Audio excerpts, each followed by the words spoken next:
Okay, good afternoon, everyone. Please enjoy your lunch while we are starting the lunch presentation.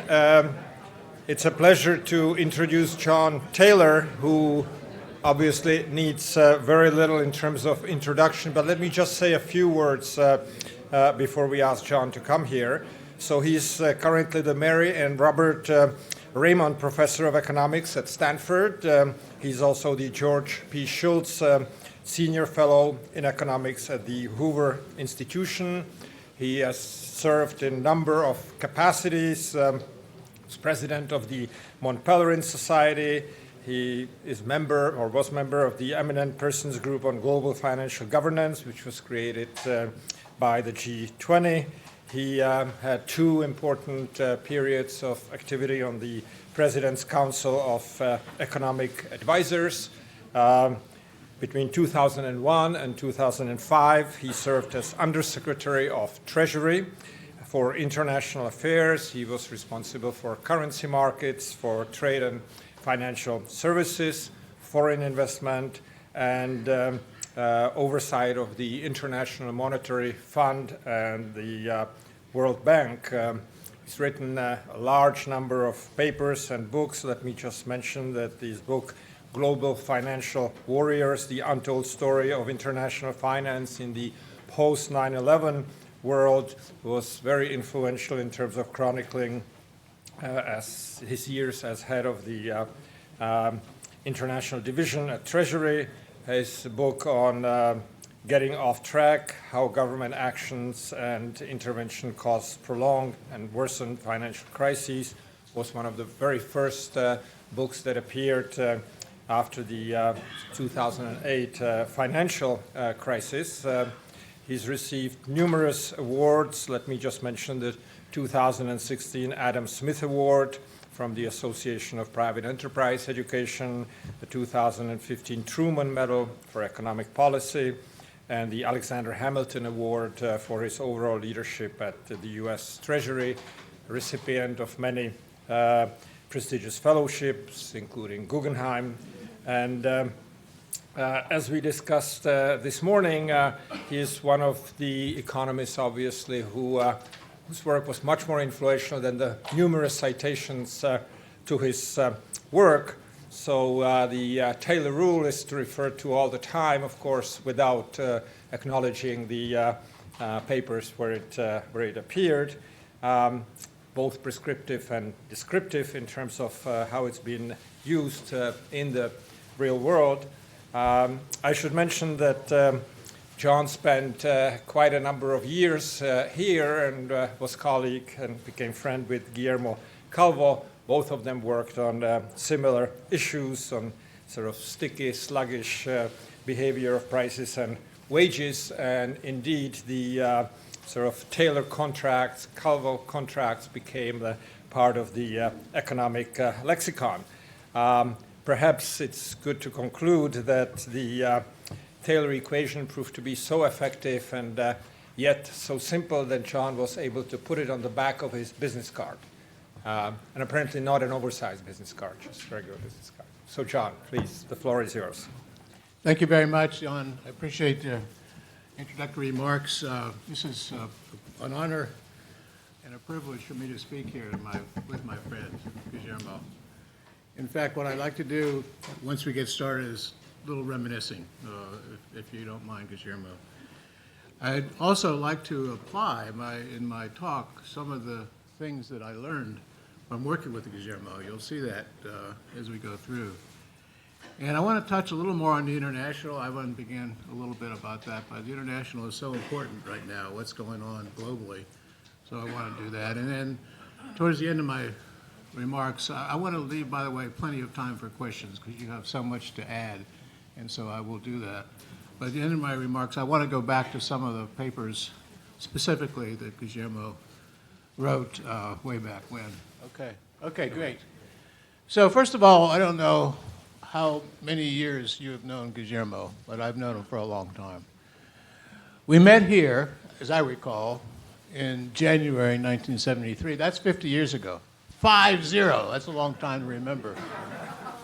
We came pretty much newly minted PhDs. I came from Stanford, Guillermo came from Yale, and we were looking forward to doing lots of research and lots of teaching, which we ended up doing. And we remained at Columbia for most of the 70s, at least I did, but there's wonderful memories.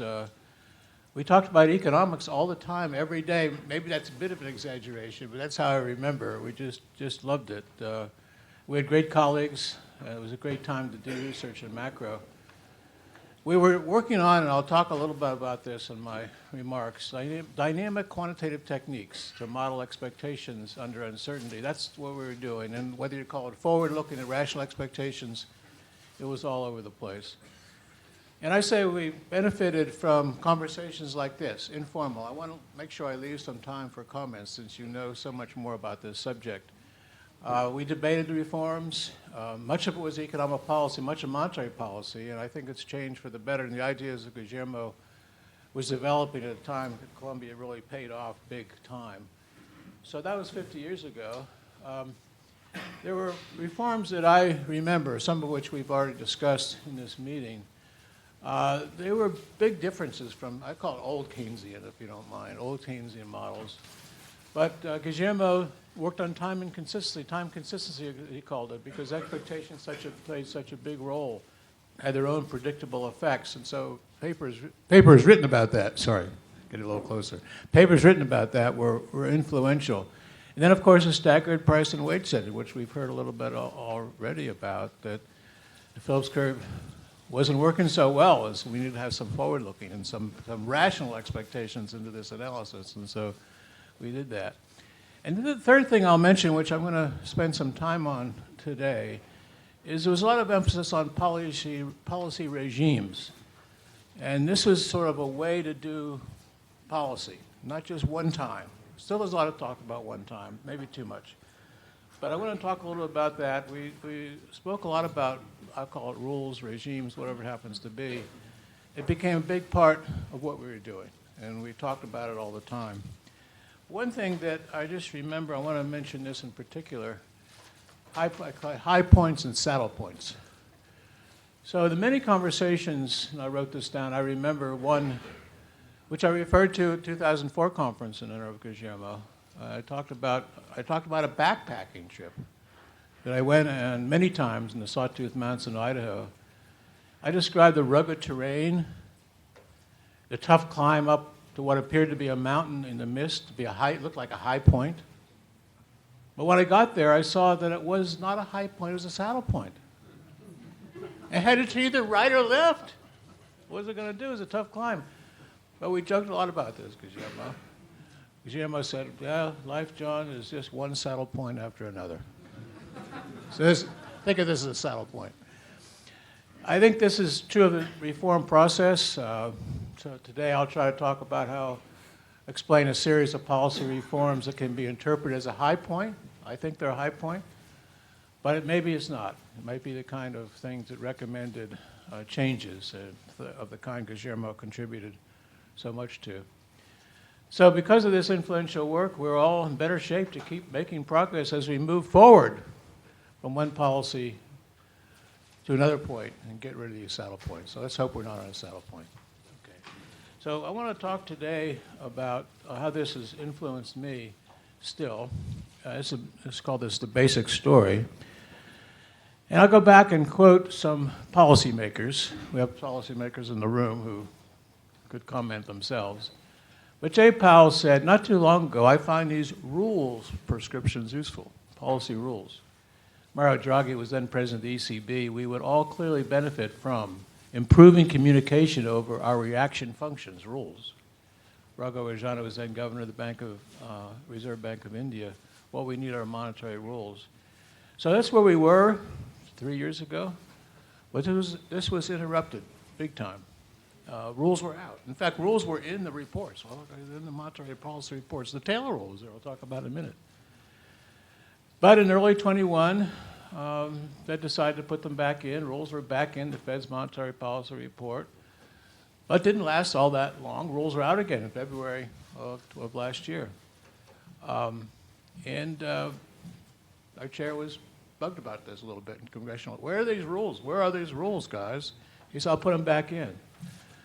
So he put them back in the monetary policy report released in June of 22. Policy rules were back in, including the tail rule was there, number one. I'll show you that in a minute. But at first, and I'll talk a little bit about this, it was still not much of a change in the policy. The rules were there, but not much of a change in the policy, but eventually policy changed, and we'll talk about that as well. But what I think the bottom line is that we're still not there yet in the Fed and certainly internationally, unless more actions are taken. And I think the recent issues in Ukraine and Russia, while they raise inflation questions, they're just part of the same story. I want to say it's a new story. It's the same story in different ways. So let me begin with this chart. This is a monetary aggregate. It's total assets purchased by the Fed, mortgage-backed securities, and treasuries. And there's a big, gigantic increase during the crisis. You can see the crisis marked there by the solid line, then increased, but it's really declined. It's really changed tremendously since really, well, I wrote January 5th of 2022. But it's continuing down. So this massive impulse of total asset purchased by the Fed has reversed. The other thing which is important to note in this conference is look at the money supply, M2. M2 also jumped during the crisis, and it grew very rapidly, but it also has slowed down tremendously. So that's another change, and you could think of why that's the case. Why has M2 growth declined so much? What I tend to look at is neither the asset purchase nor the money growth, but look at interest rates. I want to talk about interest rates as we go through this, but those are things that happened that are related to the interest rate decision. This is the report of the Federal Reserve Monetary Policy Report in July 9th, sorry, 2021. And it's got 5 rules listed there. They've been the same. They get in and out. They're in now. They're basically the same as listed here. So the first one is so-called Taylor Rule, 93. I think that's 30 years. So it's the same old thing. They had interest rate, they called it T93, equals some measure of the long-term interest rate, inflation rate, half times the inflation rate versus the long run. And they have the unemployment rate here rather than GDP gap. I use the GDP gap, but they're very closely related, so it doesn't make too much difference whether you use the unemployment rate or not. And then they use other things here, the balanced approach rule, more weight on the unemployment rate, the balanced approach shortfalls rule, which means you don't go extra miles if it's negative, adjusted Taylor rule, first difference rule, which is going to find popular. So this is a sense in which the Fed, our own Fed here in the United States, has tried to bring this in. It's been in and out. This is an in period. I also want to mention some of my colleagues, John Cochran, Mike Bordeaux. We did this book a year ago. That was where the Fed got on, before the Fed got on the board. I see Jim Bullard over there. He's nodding his approval. But how monetary policy got behind the curve, they were behind the curve completely. We'll talk about whether they're still behind the curve or not, and then more about how to get back. So in some sense, this is not new. This is something we've been talking about for a while. It's important to note that. It's important that this issue has been on the table for a while. So let me say that they put it back in. This is the June 17th, 22. It's the same picture, same tables. But they still had not really done much of adjustment a year ago. It's still pretty much the same, and I'll show you that in a minute. But at least they were not worried about putting it in. So it's in, it's good. Congress won't bother us so much. So it's there. This is what actually happened to the interest rate. So you can see it's over 4 now. You can see these 3 steps of 75 basis points. You can see they started in around April 2022, and they moved up. So one thing that we're trying to analyze in this meeting is whether this is right, wrong, enough, satisfactory, what other countries are doing. I can see a lot of people from other countries, which is useful here. But it's important to note this is a rule. This is obeying a rule that they just showed. It's not quite there yet. We'll talk about that in a minute. But it's obeying a rule. They're raising the rate because the inflation rate had already been high in early 22. early 2022. So this is where we are, and the question is whether we're going to go forward or not. And we all have differences of opinion about that. So let me put up this so-called Taylor rule. This is from way back when. It's at the top. And so it's written slightly different from the Fed as on their reports, but not that much different. So the interest rate, little r, is the federal funds rate. The inflation rate is little p over 4 quarters, the way I had it originally. And y is a percentage deviation of real GDP from some target, potential GDP, or whatever it happens to be at the time. And the so-called rule, which is equation 1 at the top, really says that the short-term federal funds rate should equal the inflation rate plus a half times the GDP gap, plus a half times the difference in the inflation rate, and 2 plus 2. And that was 92, so it's 30 years ago.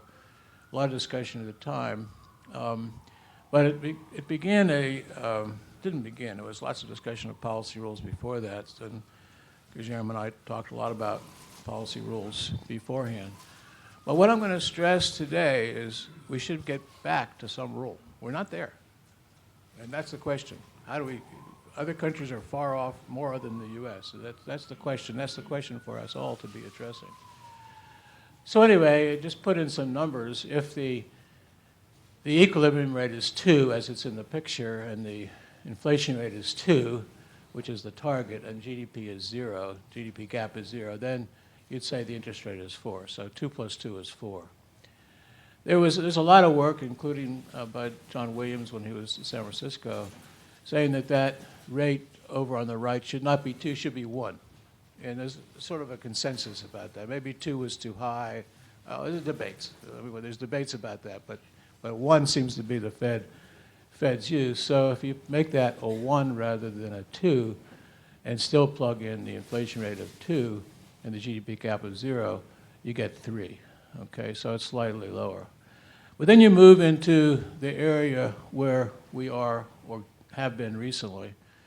And so, for example, if you have still 1, you have the inflation rate is 3, you have a half times 3 minus 2, and you get 4.5. And so just with an inflation rate of 3%, so it's 4.5. So 4.5 is about where we are now. If you plug in 4, which maybe is some estimate of where we are, maybe higher, we don't know.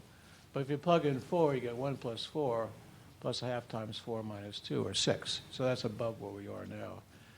And the lines at the bottom just say this again. This is a June 23, not that long ago, the Monetary Policy Report, using the Taylor rule in the first line, as I've indicated. Inflation rate over the past 4 quarters is 4. It's probably a little higher than that. We'll have to see. Inflation target is 2%, equilibrium real interest rate of 1%, not 2, 1. And the gap is 0. And I think that's probably right. So that says a federal funds rate of 6%, which is probably a percentage and a half above where we are now. So that's a sense in which we still have more to go. Now, there's lots of debates about this, and let me try to review a little bit about that. First of all, this is a picture of the inflation rate in the US. And this is a particular inflation rate. This is GDP measured from a year earlier. And I'm going back to the late 40s and to the most recent observation. And you can see we've had quite a bit of a jump. And this didn't occur, I think it occurred because they were off.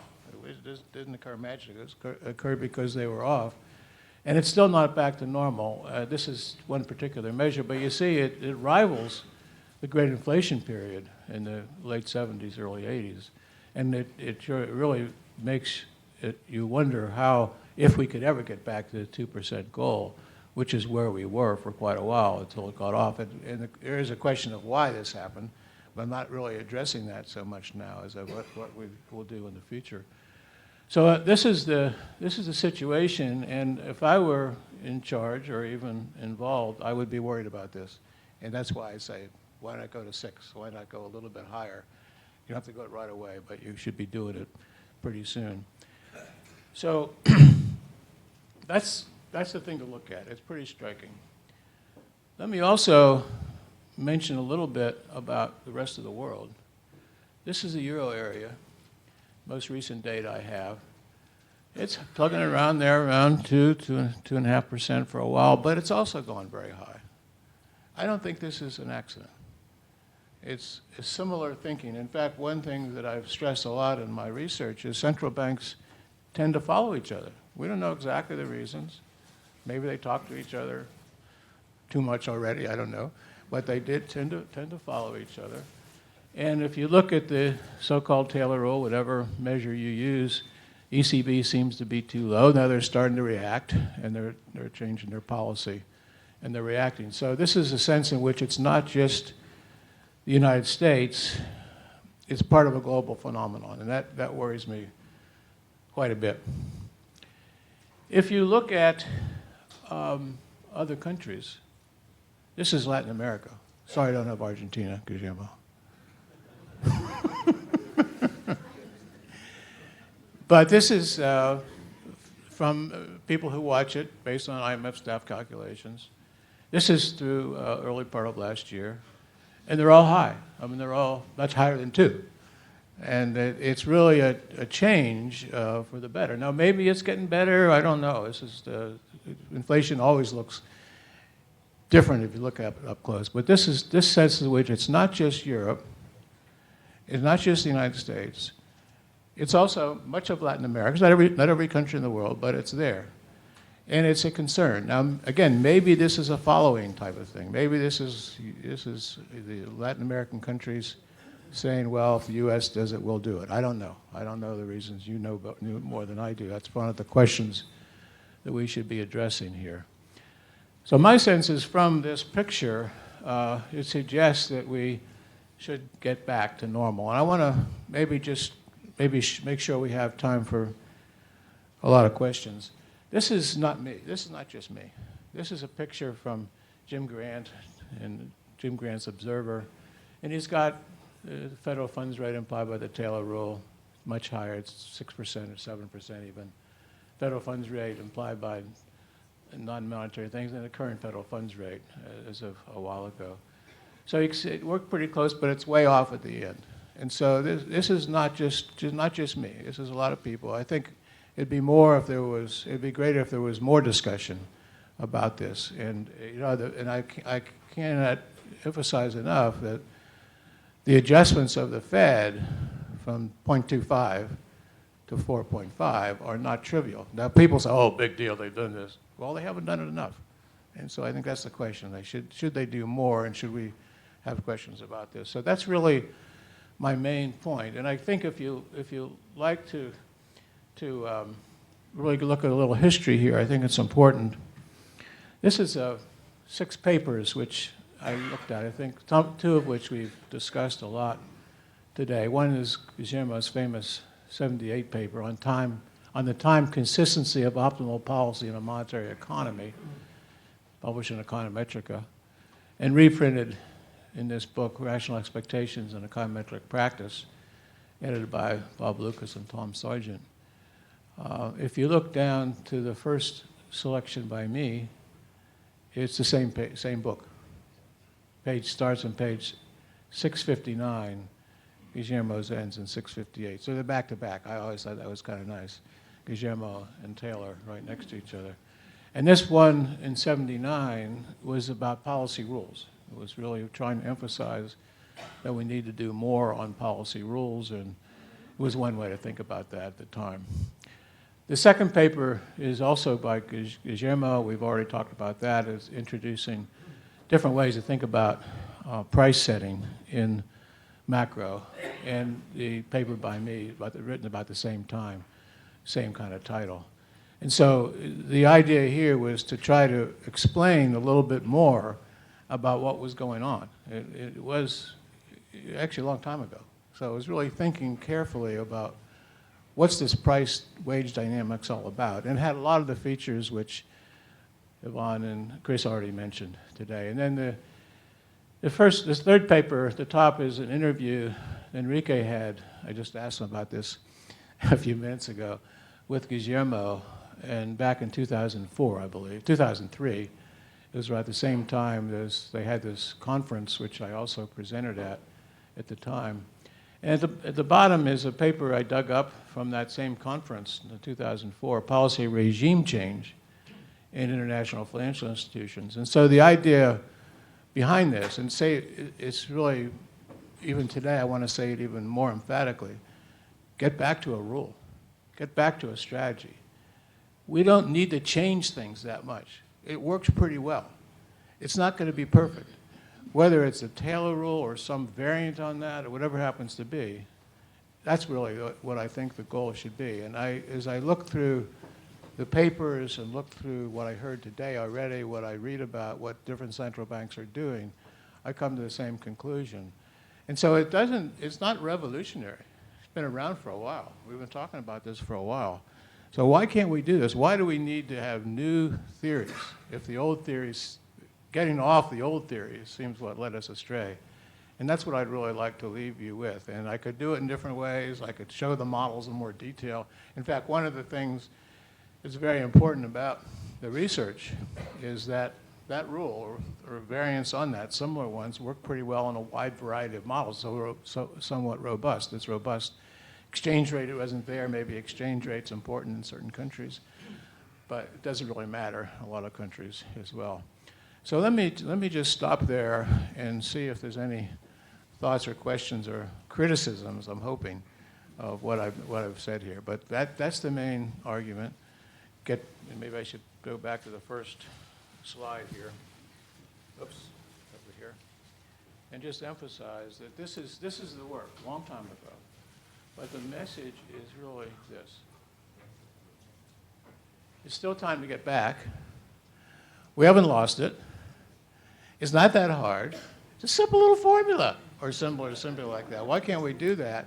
And you practitioners, those of you who have done the practice before, know a lot about it. So let's talk about that. So any questions? I see Jacob. Go ahead.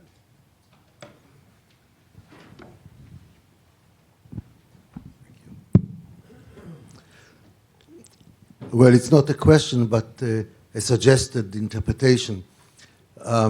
Of course, the convergence of rules, in one way or another, reflects convergence of models and belief in these models, etc. I think that one of the outcomes or results, and in a way unfortunate results, of the great financial crisis is that economic analysis has been popularly viewed as having failed. Models have failed. This was the perception that was adopted in quite a few circles, maybe not in all central banks, but also there. So in this regard, since they have failed, it becomes free for all. If it is free for all, then we can do QE as much as we want, and we don't want to ask what will happen at the end. We don't ask about the exit from it, and all of those kind of things. And I think that in a way, so the real issue is, do we find a way to converge back the fundamental economic model or the belief in which the world works?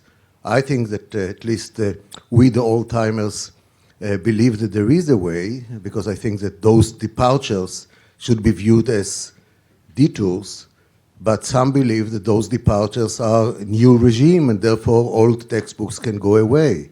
I hope not, but this is basically the issue. No, I think that's really the question. And will for example, is a problem that we got off track is that the inflation rate picked up again before we had a lot of evidence, and the Fed took a while to adjust. Other central banks are taking a while to adjust. But I think there's still even discussion or debate about that. So that's certainly more work needs to be done. I think the other thing is you look in a broader range of history, you get the same kind of thing. Other countries, other parts of the United States, we had the terrible situation in the 70s in the United States, and other countries had the same thing. So look at that. Now, it's history. This is supposed to be history, but it's hard to remind people of history. I teach freshmen. sophomores. How do you remind these? Long before they were born, this happened. And so it's like ancient history. So how do you convey that? I think it's very important. In fact, more so than ever now. Seems to me this demonstration, which I've showed you in simple possible terms, is pretty clear. But there is a lot of debate about it. And so I think that I agree with you that demonstrating it as clearly as possible, maybe there's other approaches to do it. I tend to think this one's pretty convincing, but there's other ways to do it, and we should do that. Now, it doesn't mean you shouldn't build new models. You shouldn't be looking for better things all the time, that's for sure. But it does mean that we have some evidence from many different models that this is the kind of thing to be doing. So, question here, sorry. Yes. So I want to ask a question about the secular movements and real rates. So real rates, of course, have changed over time, maybe demographics, the China having this big demand for safe assets and so forth. And those changes are, of course, going to feed into perhaps a real concept of a real rate, which in the Taylor rule is the intercept. And so I just want to think about, I have a question of how do you think about this time variation in the targeting way for this rule, given that these other forces, maybe non-monetary forces, are driving changes in real rates? Well, the real rate is very important. It was 2 originally. I made a 1 here. Maybe it should be a half. I don't really know. But 1 or 2 doesn't make all the difference. And so are the numbers larger than that? It could be in other countries. It could be larger. But the 2 is pretty close, and the 1 is pretty close. But this raises another question, by the way, which is on my mind a lot. If you go back to 2, and you assume the 1 is the real rate, that's 3 on the interest rate. So that's getting pretty close to 0. And so there's questions, well, what do you about 0? And part of the period of time here that I showed you was, for the US, it was 0.25. Japan slightly negative. And so there's a question, is that going to be disturbing? There's a lot of discussion now, you probably have heard it, why not raise the target to 3? Why not raise it to 4? I really resist that so much. Didn't even talk about it. But that's another solution that might be put forth, and that might be convincing to people. But I think that the 2 didn't begin in the United States. I think it was New Zealand was the first country that began it. But it's pretty universal. And so unless there's a really good reason, we shouldn't be moving away from that, in my humble opinion. But the question you raise is related to that. What is the equilibrium real interest rate? We don't know for sure, but it's not like 10. It's not 5. It's probably around 2. So that's the reason for that.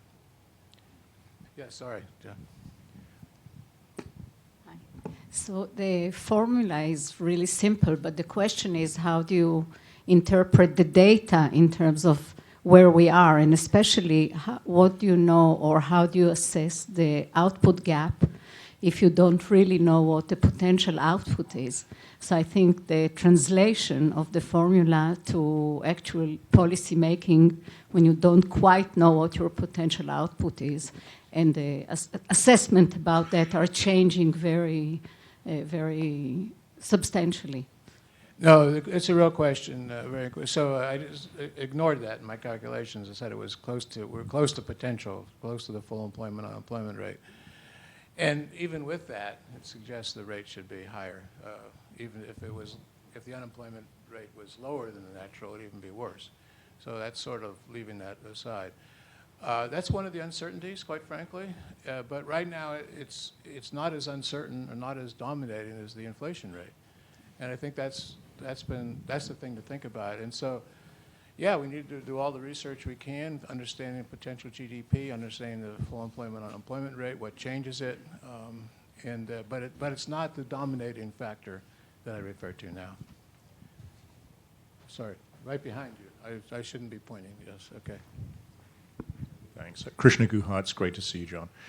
So as I know you're fully aware, in recent times, there's been a debate as to whether we should try and use some kind of underlying inflation rate rather than the reported, say, 4-quarter inflation rate, as the input into a Taylor-type rule in light of the various sort of dislocations and disturbances that were generating price-level shocks.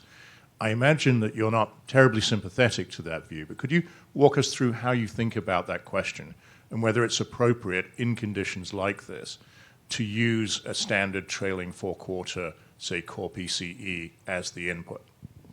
So it's good there's lots of research on what's the best rate of inflation to look at. I don't disagree with that. But first of all, this doesn't make too much difference for what I've said here. And it may make differences in the past. It might be a percentage point or two. But it's important to get the best measure possible, or at least stick with a measure. You know, the Fed looks at the PC deflator. I look at the GDP deflator. There's other things you could look at. But I think I would not get distracted too much by this. It seems to me, even within a range of different inflation rates, we're behind. Europe's behind. Latin America's behind. Not every country's behind. And there's debates even about how far the U.S. is behind. It becomes political, quite frankly. So I think to the extent that you can make this scientific, rigorous as possible, you're better off doing it that way. But I don't want to sound anti-research. I love research. The Taylor rule came from research. You know, it didn't come out of the blue. It came out from working with champions like Guillermo, and so it was an effort.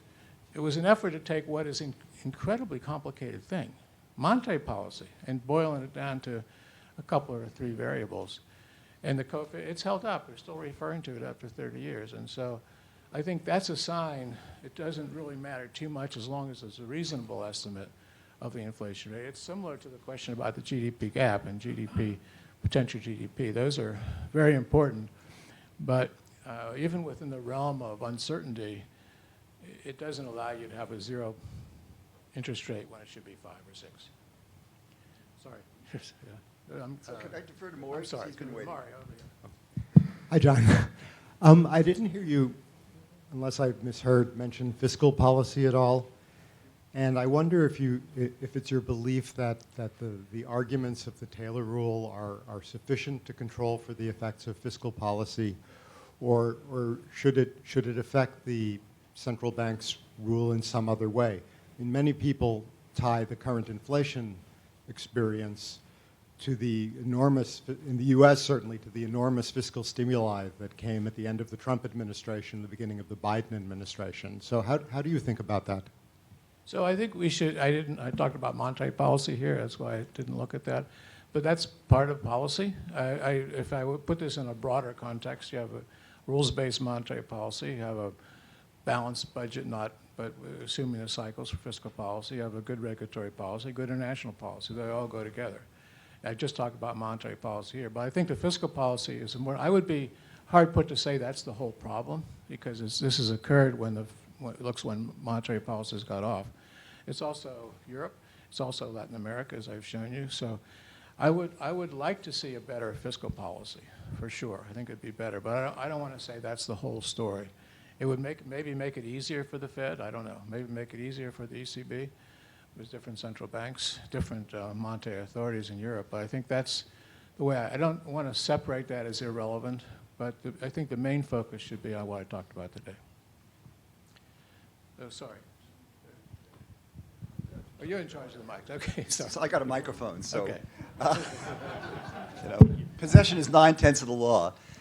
So, John, the way you discuss this, we've sometimes been on sort of semi-opposite sides of debates on rules versus discretion, but the way you've discussed it, we're actually pretty much in agreement in terms of what you've talked about today.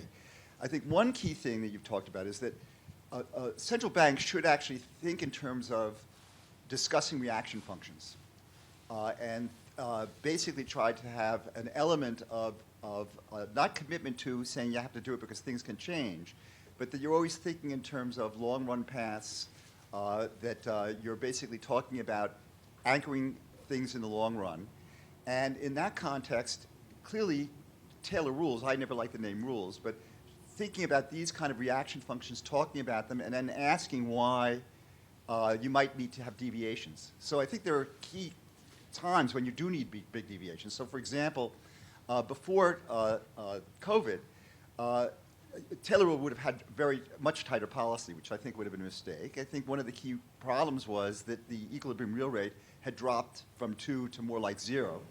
But nonetheless, we always want to talk about how we think in terms of different states of the world and how, in fact, a central bank should relate to them and make that clear to the public in order to basically tie down inflation expectations and not fall into time inconsistency traps. So we're actually, I think, quite in agreement here. And I think you're right that the Fed actually also, I think, had a new policy framework that abandoned some of the things that we had learned in the past. So one thing, for example, they abandoned was preemption. And we know that preemption is a very key part of thinking of rule-like type behavior, because you want to think about how do you get to the appropriate level of inflation and output several years down the road because of long lags. That I also think that the Fed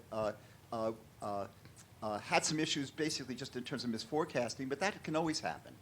So, and then there's bad luck also. Clearly Ukraine is very bad luck from a whole slew of viewpoints. But what I'm very pleased about your discussion here was that I think the right way to think about Taylor rules and using them is to get sort of rule-like type operations of central bank where they're not going to fall into these time inconsistency traps and think about the long run.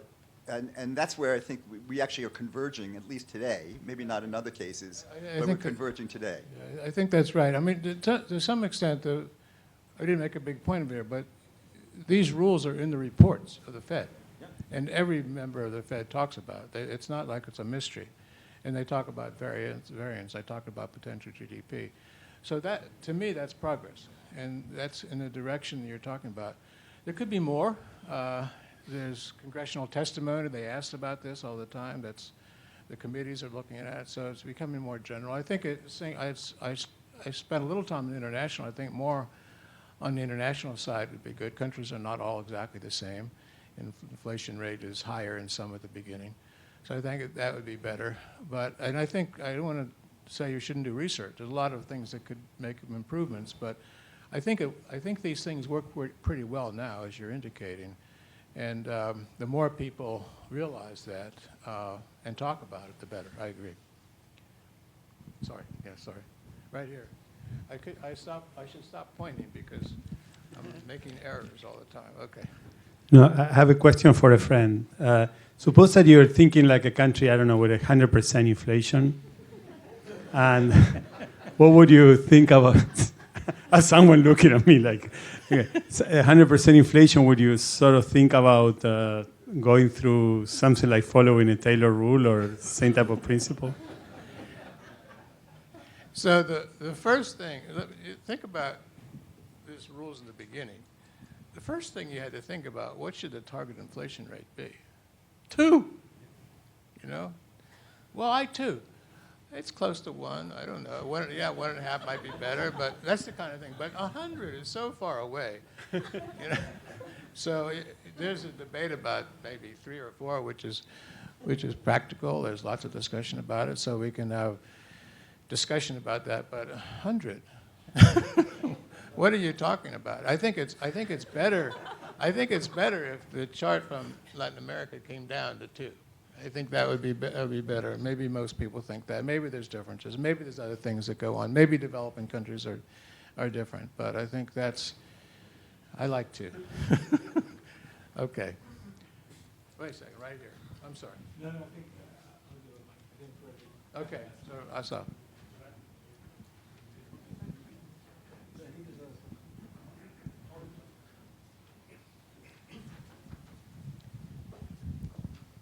Yes, I'm even the older timer than you. And of course, I admire Calvo and Taylor. I'm speaking more into the mic, please. Yeah. There was a mystery, sort of, talked about yesterday, and you appealed to that, why all the central banks are pushing the interest rate up at the same time or almost the same time. And you wonder whether they talk together or use the same model, but building on some work that, like Mori was doing and others, that integration of the capital market and the Helen Ray type of global financial system or cycles, where the US is basically the leader in terms of this, or the driver of the global financial crisis.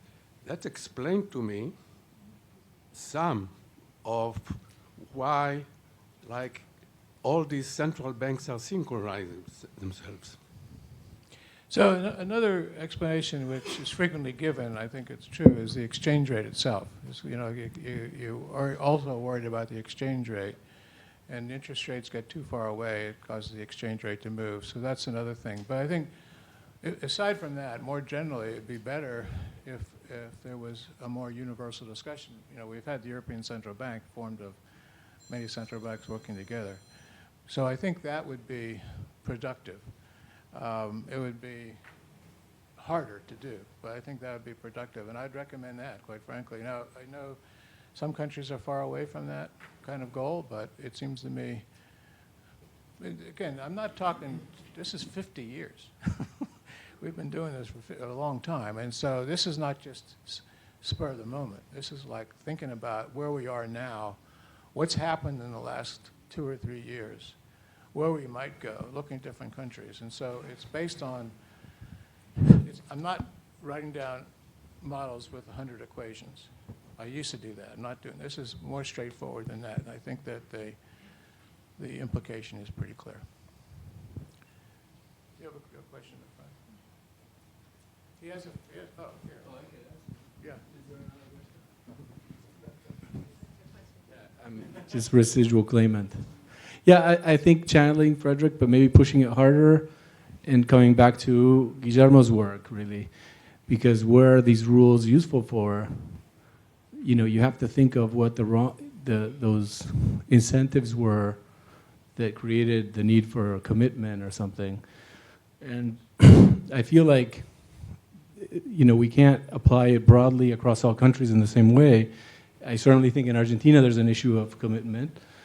But if I think of the institutional design of the Fed, it's not so clear to me that, we haven't created a system that maybe is quite immune to the kind of pressures for, let's say, inflation bias and so on. And I ask it more as a question.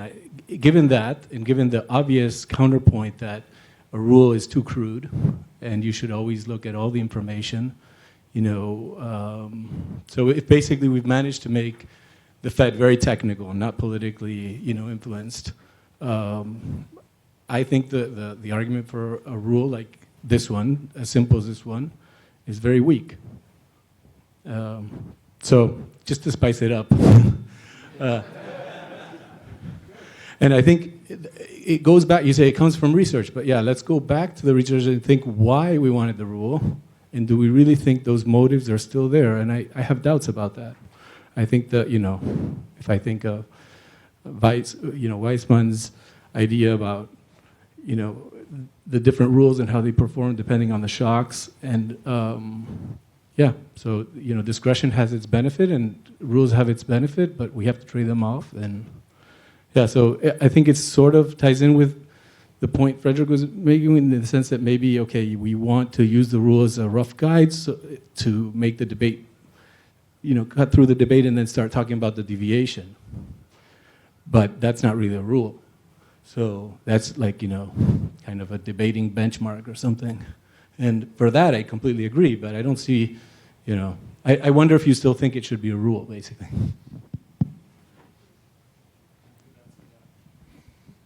Yeah, I do. No, let me say, this is the kind of debate that is going on all over the place. Should you have a rule? Should you not? What should it be? And I think I think to some extent we've moved in the direction of rules, not entirely. We're moving back in that direction. But there will always be this debate. Can you do better? Can you have a different rule, if you like? Or do you need rules at all? But I think that to me is again, the picture of a broader set of policies. It's good to have some sense of what fiscal policy is doing. It's good to have some sense of a regulatory policy, international policy. And monetary policy shouldn't be immune from this. It's possible to make it more rigorous, more focused on a 2% inflation target, on you raise the interest rate by enough to tame inflation, that you cut rates in a recession, those things, and there's particular amounts by which you do it. Maybe the exchange rate will be more important in certain circumstances, but what other variables would you want to put in? I think having a discussion like that, I'm certainly not resistant to it. I think it's important to have that. And I mean, I've been doing this a while, but it seems to me that the kind of rule that I'm discussing is close to what we want, but the more the merrier. But just to follow up on the question, just do you think there's inflationary pressure, or that's the reason we need? Yeah, yes, I do. I think that, in fact, if the Fed had not moved from 0.25 to 4.5, we'd have more. I think they should do more to make sure it's gone, to get back. Sorry, I mean, like an inflation, but do you think the problem is the lack of commitment in the U.S.? There was legislation a few years ago saying that the Fed should be more systematic, and it failed. It hasn't. So maybe we should go back to something like that. Right now, it's not. That's your question, right? Should there be a law? Should there be a law? There is. I don't think we needed to go in that direction, but possibly. I wouldn't rule it out. So where am I pointing? Oh, yeah. Oh, sorry. I'd like to follow up on this Argentina question to clarify your answer. And one interpretation of your position would be, it's just that Argentina hasn't realized that it needs to make its short rate go to 150%. And that if they did that, it would take care of everything. And another interpretation would be that there is a range of conditions under which the Taylor rule really isn't by itself enough to guide policy. Which of those interpretations of your position is right? Well, quite frankly, I'm sorry to avoid it, but it seems to me it's a little bit of both. There's doubts about whether it would work in Argentina, serious doubts. And then the question is whether the same thing would work or not. I think both have to be addressed. And these are our political institutions in various ways. And so it is something that a broader discussion needs to happen. And so that's why I to some extent, I think what has happened recently, I hate what's happened. Inflation rate high, we might have another recession, is maybe a blessing in disguise, because it will get us back to thinking about it more broadly. Sorry. Okay. Yes, Andres Fernandez, IMF. I'm curious how much you would agree with perhaps a complementary hypothesis to this, which is it's not so much that central banks deviated from a rule. Maybe some did, but some others may have had the wrong perception about the slopeness of the Phillips curve. And for example, because of nonlinearities related to fiscal policy, like was mentioned before. How much you would agree with this alternative? So I'm not sure I know how to answer your question directly, but there's a lot of there's quantitative easing, there's looking at money growth, there's other things in other countries, and so that's there. I put a little bit of charts up at the beginning to so-called deal with that, but the main focus was the interest rate. I still think that's correct. And so maybe it'd be somewhat different in other countries, more emphasis on the money supply. I don't know if that's what you're driving at so much, but there's different ways to articulate what good monetary policy is. So I articulate it this way. I mean, Milton Friedman, we talked about him several times, he just wanted to fix money growth. And so I thought that would be good. You know, fixed money growth has features similar to a Taylor rule, if you look at it carefully. But I think the main thing is that you look for something that works, and you have a wide open discussion. But in the meantime, I think we know roughly what works. And so, yes, we should consider alternatives like M2 or money base or whatever happens, but I think let's make sure we all understand what seems to work. Sorry, in the back. He's coming. Okay. Oh, hi, John. From 1973 to 1982, U.S. is in a very high inflation period. So, I mean, right now, last year, we have 8% inflation. And this year is, 6.5%, 7%. So what can we do to make sure we don't repeat like 10 years, like high inflation period? What would be your advice to the central bank or to in the U.S., Europe, or other countries? Thank you. So I think, to be honest with you, the best thing is to follow a policy where you could be contractionary when inflation starts to pick up, you ease up when inflation starts to move down. There's disagreements about how far that is, but I don't think there's much disagreement about that. And so that should be the focus. And there's lots of political reasons not to do that, lots of reasons against that. But I think to me, the research, going way back 50 years ago, suggests that that's the direct, including the period where you're referring to. We weren't as sophisticated then as we think we are now. Maybe we were more sophisticated now. We didn't really know what's going on. But I think that's an episode which I look back at. I mean, the central bank, Arthur Burns was the chair of the Fed.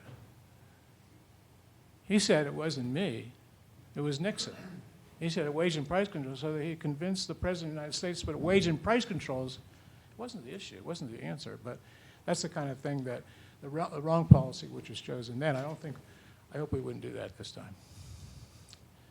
Sorry, two questions there, sorry. Yeah. Sorry if this is going back to an issue that has been around in the last 10 minutes, but I'm not quite sure yet what your answer is.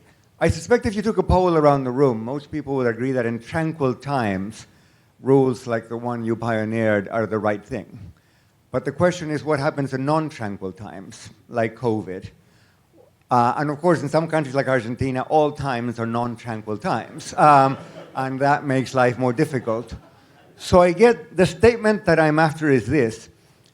Are you comfortable with the notion that there is something like an escape clause away from a tail rule that gets triggered in some circumstances? And if so, what are those circumstances? So in a way, you could argue the pandemic, we took it to 0.25 or 0, whatever you want. And so, but there was also, I think to some extent, the indication we won't be there forever. So in some sense, the forward-looking aspect, which is, a rule has forward-looking. All these forward-looking things we're talking about is right there in the rule, because you come back to it. So I think if you stick to it, it works. Now, I agree. At 2%, you don't have much room to go before you're negative with the interest rate, and so that's an issue that needs to be thought about carefully. But I think that I think these work pretty well. And if it's a thing that's driving you away from better policy, it should be explained a little bit more. But I think the thing that worries me the most, quite frankly, if you get back to 2, then there's going to be periods, probably, where you're going to be one to go to 0, maybe negative, but you'd hold it at 0. I think it's very hard to understand all the details of negative rates. Hold it at 0, and the expectation it will return to positive in a short period of time. That's what I would do with that. Oh, sorry. Let me bring you back. Let me bring you back to a conversation last night that some people had about the balance sheet tightening or the unwind of the quantitative easing at the same time that you're pursuing other policies in tightening monetary policy. I guess that I'm thinking about about the monetary policy rules that you're talking about. You seem to be advocating that on the one hand they're very useful because they sort of will put some guides about the policy that the Fed is going to be pursuing, and that you don't have to be excessively religious about some of the coefficients, as you indicated, 1%, 2% for the neutral real rate, and so on. But at the same time, you seem to also suggest that the Fed is significantly behind the curve. A lot of the estimates that you had were 6 and 7% as the interest rates that we should have.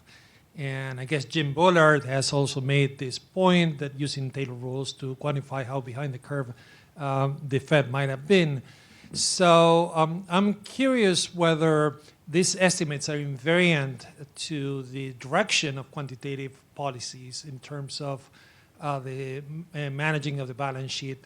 I'm curious whether you think that the Fed was excessively tight because the Taylor rule indicated that the interest rate needed to be much, much lower during COVID, and despite the Fed doing a lot of quantitative easing. And now that the Fed is doing QT, whether the actual prescription is for 6% or whether 5 to 5.5% might make a little bit more sense, given that they are shrinking at a pace of over $500 billion a year.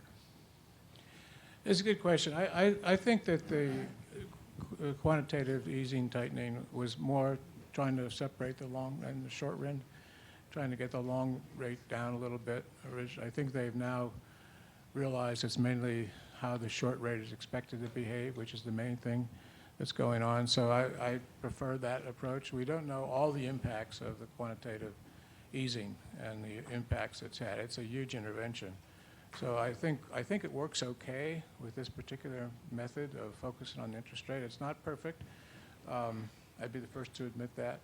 And we don't know exactly what the inflation rate is. But when we're so far off, as we were in the last just a year ago, then it suggests we ought to make some changes. I think that's the main thing. And you have to realize I wish it could be better, but there's still some range of uncertainty which is there. I wouldn't mind if they just followed the tail rule. No, I shouldn't say that, but I wouldn't mind that. It'd be easy for them to say.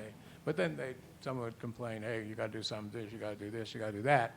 And so you have to be ready for those things as well. But it's a good question. Where are you going to actually go? Hi there, John. Many thanks for the presentation. I am not going to go back to a discussion about rule or not rule. My own interpretation of what we have been doing for the past 15 years is more in terms of constrained discretion, so in other terms, a flexible implementation of what you propose. My question is on the need for you to think about a monetary policy framework integrated with another types of, namely fiscal frameworks. After all, in the end of the day, the budget constraint of government is a joint one from the Treasury and from the Monetary Authority. If you go back to what your own colleague in Stanford, John Cochrane, is putting out, he's a big guy in terms of the fiscal theory of money. He sees the disinflation in the United States not only because of the Volcker type of decisions, but because of an adjustment in terms of the fiscal behavior of the American government. If you go back to another non-Argentinian Latin American example, say the Federal Republic of Brazil, who had a hyperinflation running straight on for 4 years, the moment in which this was controlled, it was the moment in which you had an adjustment on the fiscal side of the federal and state governments, hence eliminating fiscal dominance. So in terms of what you think here, should it perhaps to operationalize this better, have a framework that incorporates both the monetary side, which is what you're proposing, with a explicit link to fiscal policy, like what the Europeans try to do? I agree. I don't want to say I don't care about fiscal policy, because fiscal policy is very important. I agree with Maury about this. But it doesn't really take the emphasis away from a rules-based monetary policy. I think that, in fact, it maybe disciplines the fiscal side to some extent. So I think they go together. And I'd be the last one to say, don't worry about fiscal policy. Oh, sorry. Yes, I think it's a little bit of a follow-up on the previous question. Imagine you have a country with a weak fiscal situation. You want to do the Taylor rule. You shut up the interest rates, and then you make debt unsustainable for the government. Is that something that has to be taken into consideration when applying the Taylor rule, or is it just a message of get your fiscal act together? So I think to some extent, if a rule was credible and the fiscal authorities knew that this is what they're going to do, it would discipline to some extent. Not entirely, but it would go in the right direction. I still prefer a fiscal policy which is expansionary in recessions and contractionary in booms. That's sort of a balanced budget approach. I think that's good. We've gotten away from it. But I think to some extent it goes together. If the Fed and other central banks were clear about what they do, it would add some fiscal discipline. I can't guarantee it, so it might be there. And then you'd have to worry about that aspect as well. But I think it goes together. I keep saying international policy, regulatory policy as well. They go together as well. Yeah. Sorry. Shut up. Yeah. So quick question. I understand fully where you're coming from in terms of the speed at which you should be adjusting interest rates. Now, in this context where we are, the Fed is also going over QT, and it's using an additional tool. Should that change the speed of adjustment for interest rates, or is there any relationship there? Or? I think what they're doing on the balance sheet is a side story to some extent. They should get the rate where they think it should be based on other considerations, based on their models, based on international issues. So they should do both, but I don't think it gets in the way. Over here, sorry. Thank you very much for the interesting presentation. I have a question, talking again about the applicability of the rule to other countries. How sympathetic are you to the idea that in some contexts, perhaps you should include other elements within the Taylor rule? Say, for example, in some countries, the nominal exchange rate tends to be a critical element.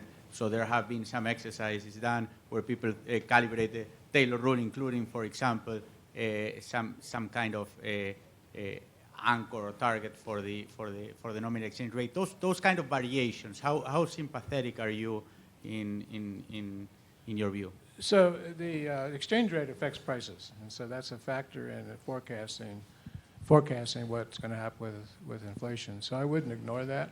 I don't think it needs a separate instrument. We've played around with models to see what more you could get if you had the exchange rate adjustment. It also raises problems too. How far do you go? How far do you adjust? It makes monetary policy a little more difficult. So I wouldn't rule it out, but it seems to me you have to worry it causes more problems than you're really addressing by bringing that into play. But it's a very common feature, very good question, and I'm sure it's on a lot of people's minds.